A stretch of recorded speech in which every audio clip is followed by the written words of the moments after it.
অবশেষে কি স্বাভাবিক হতে যাচ্ছে সম্মিলিত ইসলামী ব্যাংক? প্রশাসক প্রত্যাহারের সিদ্ধান্ত নিয়েছে বাংলাদেশ ব্যাংক। এর অর্থ কি?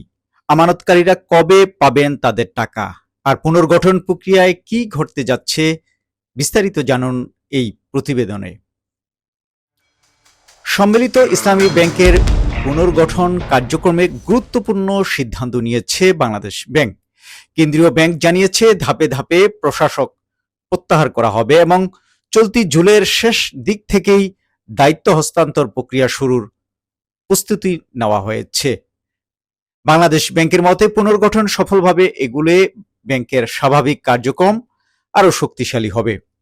সবচেয়ে গুরুত্বপূর্ণ বিষয় হলো পরিস্থিতির উন্নতি হলে আমানতকারীরা তাদের জমাকৃত অর্থ, প্রতিশ্রুতি, মুনাফা সহ ফেরত পাবেন। তবে এই ঘোষণার মধ্যেই বাংলাদেশ ব্যাংকের সামনে বিক্ষোভ করেছেন সম্মিলিত ইসলাম ব্যাংকের আওতাধীন ৫ ব্যাংকের ভুক্তভোগী গ্রাহকরা। তাদের দাবি হেয়ারকাট নীতি পুরোপুরি বাতিল করতে হবে এবং দ্রুত আমানত ফেরতের একটি সুস্পষ্ট রোডম্যাপ ঘোষণা করতে হবে।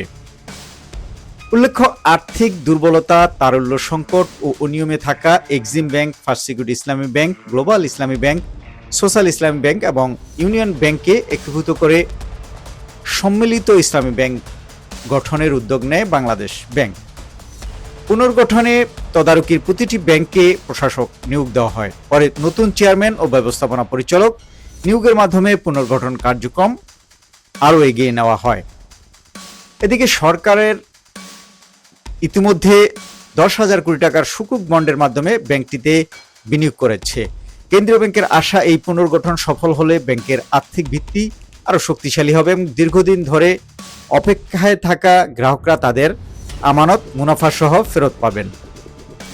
কিন্তু এখন বাজারে সবচেয়ে বড় প্রশ্ন, প্রশাসক প্রত্যাহারের পর কি সত্যি শুরু হবে আমানত ফেরতের নতুন অধ্যায়, নাকি অপেক্ষা আরও দীর্ঘ হবে? এ বিষয়ে বাংলাদেশ ব্যাংকের পরবর্তী সিদ্ধান্তই এখন কোটি কোটি গ্রাহকের জন্য সবচেয়ে গুরুত্বপূর্ণ। নতুন আপডেট সবার আগে জানতে শেয়ারবিজনেস24.com এর সঙ্গেই থাকুন। ধন্যবাদ।